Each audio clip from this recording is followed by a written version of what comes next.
जय हिंद। इस वीडियो में हम समझेंगे कि बराक 8 मिसाइल जिसे भारत और इजराइल ने संयुक्त रूप से बनाया है, इसे वियतनाम क्यों खरीद रहा है, इससे चाइना को क्यों टेंशन बढ़ रही है, आखिर वियतनाम और चाइना में क्या दुश्मनी है, इन सब बात को पूरी डिटेल से इस वीडियो में जानते हैं। तो देखिए, इस वीडियो में 4 टर्म आए हैं, जिनमें से एक है भारत, इजराइल और वियतनाम और बराक 8 मिसाइल। तो भारत के बारे में क्या कहना है, भारत तो खुद महान है। अब जानते हैं, इनमें 3 बातों को जानेंगे, इजराइल, वियतनाम और बराक 8 मिसाइल।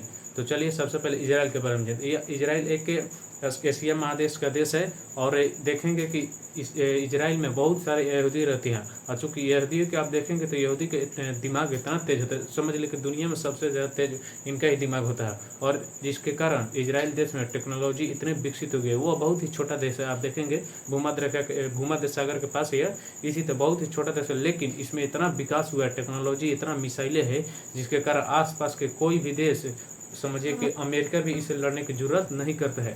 तो ये इजराइल एक तरह से बहुत ही डेवलप कंट्री है। तो ये तो इजराइल का परिचय हो गया। तो चलिए आप जानते हैं वियतनाम के। तो आप देखेंगे वियतनाम को चीन के जस्ट इधर फ्रेंच ईस्ट इंडिया में 3 देश आते हैं, लाओस, कंबोडिया, वियतनाम। तो इन्हीं में से एक देश है वियतनाम। इसके आप देखेंगे ये वाला सीमा तो ये चीन से सटती है। थोड़ा इस देश के हम खासियत को जान लेते हैं। ये जो देश है अमेरिका और रूस जैसे देश को हरा चुका है। समझिए, यहाँ पर वियतनाम में अमेरिका ने 27 करोड़ बम गिराए थे। समझिए 27 करोड़, लेकिन फिर भी अमेरिका को बुरी तरह से हरा दिया। क्योंकि यहाँ पर आप देखेंगे इस वियतनाम में ना तो बहुत सारे जंगली इलाका है, और जो यहाँ के सैनिक थे वियतनाम के, वो जमीन में गड्ढा खोद कर वहीं पर बढ़ जाते थे, ऊपर से ढक लेते थे। डरे इसके कारण जो अमेरिका की नौसेना थी यहाँ पर उतर नहीं रही थी, जाना तो। और ये एकदम गन लेकर तैयार था, मार देगा माटिए में से। वो खूब 27 करोड़ बम बरसाए, लेकिन कोई असर नहीं हुआ। और यहाँ से वियतनाम में अमेरिका के सबसे आज तक के, समझिए, सबसे बुरी हार हुई है। इसके बाद रूस भी आया, रूस को भी यहाँ से हार का सामना करना पड़ा और वह चला गया। तो इन्हीं का फायदा उठाकर अब सोचा कि चलो रूस और अमेरिका तो गया, अब चीन देखा कि अरे चलो इसका सीमा तो हमारा लगले है, चलो इस पर हम इस पर नजर डालें। तो ये और चाइना वियतनाम में भी 1979 में युद्ध हुआ, जिसमें से वियतनाम ही विजयी रहा। तो देखिए मेन इसका काम है। मेन जो चाइना है, चाइना का अगल बगल जितने भी है, चाहे वो नेपाल हो, भूटान हो, भारत का जम्मू कश्मीर हो, उधर किर्गिस्तान हो और इधर ताइवान हो, जितने भी अगल बगल देश हो, वो सबको चोटा कहता है कि मेरा है, सबको कहता है। यहाँ पर देखेंगे, इसको भी देखेंगे, इसका भी सीमा चाइना के साथ लग रहा है। इस वियतनाम को भी कहता है, वियतनाम को भी डरवैले रहता है, इस पर कब्जा करना चाहिए। अधिकतर छोटे देशों को दबाना चाहता है। आप देखेंगे वियतनाम के अभी जनसंख्या है 10 से 12 करोड़ यहाँ पर लोग रहते हैं। और देखेंगे आपकी यहाँ के जस्ट वियतनाम के इधर 2 द्वीप आपको मिलेंगे, जो कि वियतनाम का ही है, स्प्रेटले द्वीप और पैरासेल द्वीप। 2 द्वीप है, स्प्रेटले द्वीप और पैरासेल द्वीप। दक्षिणी चीन सागर के जस्ट नीचे आप इधर से इधर देखेंगे तो आपको 2 द्वीप मिलेगा, स्प्रेटले द्वीप और पैरासेल द्वीप।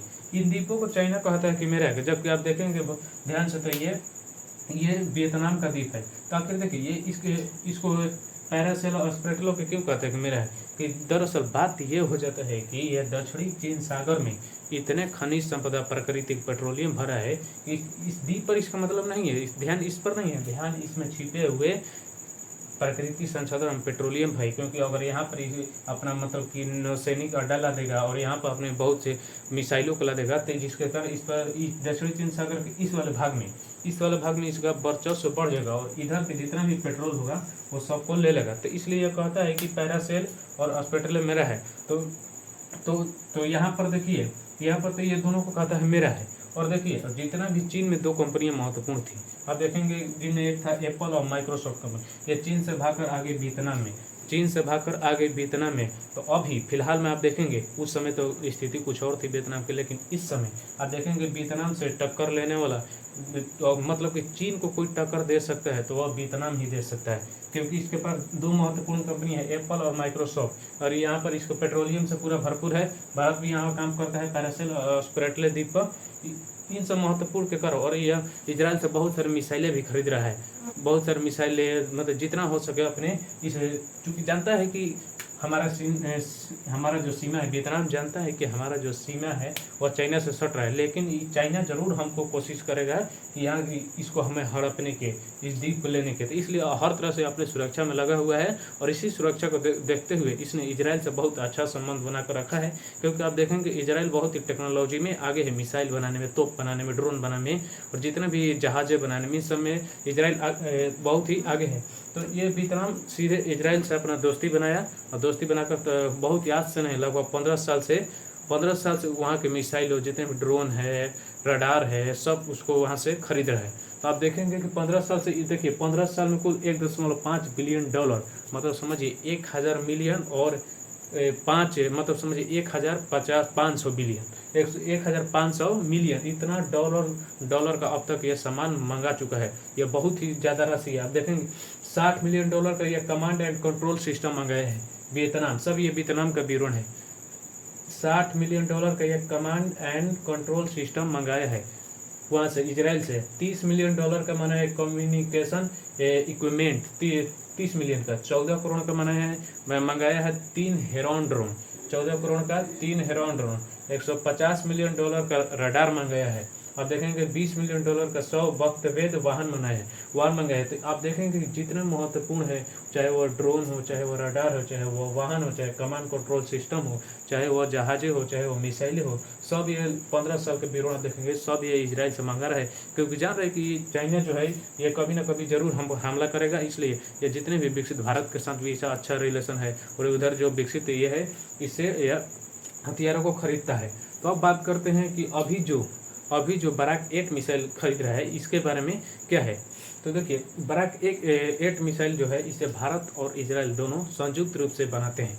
भारत और इजराइल दोनों संयुक्त रूप से, भारत के DRDO और इजराइल एरोस्पेस, ये दोनों मिलकर, DRDO कंपनी और भारत के DRDO और इजराइल एरोस्पेस इंडस्ट्री दोनों मिलकर इस बराक 8 मिसाइल का निर्माण करती है। इसका उपयोग आप देखेंगे केवल भारत, अजरबैजान और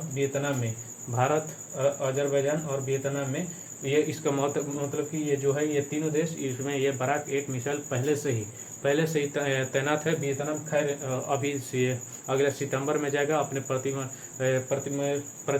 प्रतिनिधिमंडल को लेकर वहाँ पर जाएगा और इस डील को पक्की करेगा। और वहाँ से ये लगभग 3 ये खरीद रहा है बराक 8 मिसाइल। और भारत में ये पहले से वायुसेना, जल सेना, थल सेना, ये तीनों में बराक 8 मिसाइल पहले से ही मौजूद है। तो चलिए बराक 8 मिसाइल को थोड़ा जान लेते हैं। देखिए बराक 8 मिसाइल इसलिए महत्वपूर्ण हो जाता है, अगर वियतनाम इस पर क्यों ध्यान दे रहे हैं, समझिए।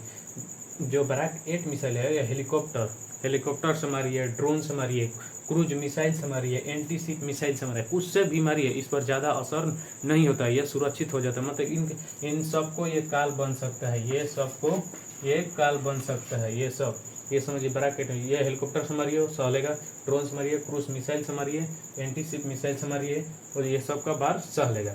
दूसरा, आप इसका महत्वपूर्ण उपयोग यह हो जाता है कि ये जमीन और समुद्र में, आप इसे ज़मीन पर भी तैनात कर सकते हैं, समुद्र में भी तैनात कर सकते हैं। ऐसा नहीं कि आप समुद्री निगरानी, और वियतनाम को इससे सख्त जरूरत है, क्योंकि यहाँ पर ये जो दोनों द्वीप है, अगर मान लीजिए यहाँ पर ये खड़ा कर देगा, तो इधर से पूरा एरिया 70 किलोमीटर इसका रेंज है, रेंज पूरा, मान लीजिए यहीं पर भी आपने खड़ा कर देगा, तो इधर वाला रेंज पूरा आ जाएगा। इधर यहाँ पर लगा जाएगा, 3 ले रहा है, तो तीनों की इसके पास लगा देगा, तो ये तीनों रेंज आराम से आ जाएगा, और यहाँ पर चीन जो है जासूस नहीं कर पाएगा। तो ये इसका सबसे महत्वपूर्ण गुण हो जाता है, जमीन और समुद्र में भी इसे आप तैनात कर सकते हैं। और इसका रेंज जो है 70 किलोमीटर है, 70 किलोमीटर आराम से दक्षिणी चीन सागर में 3 को बैठा दे, तो पूरा दक्षिणी चीन सागर में जो भी होगा वो पूरे दुनिया को बताएगा, और अपने सुरक्षा के लिए हर कदम उठा सकता है, हर एक मिसाइल का उपयोग कर सकता है। क्योंकि आप दक्षिणी चीन सागर को लेकर वियतनाम और चाइना में विवाद चलता रहता है। तो देखिए इस तरह चाइना के जितने भी अगल बगल सटे हुए देश हैं, सबको एक से एक टेक्नोलॉजी मंगाना चाहिए, सब डरवा, छोट हो चाहे बड़, सब मंगा, सब चाइना के डरवा, वो डरेगा कहीं नहीं, तो अब एक हालत पंचर होगा। तो अब चलिए यह वीडियो यहीं पर समाप्त होता है। जय हिंद।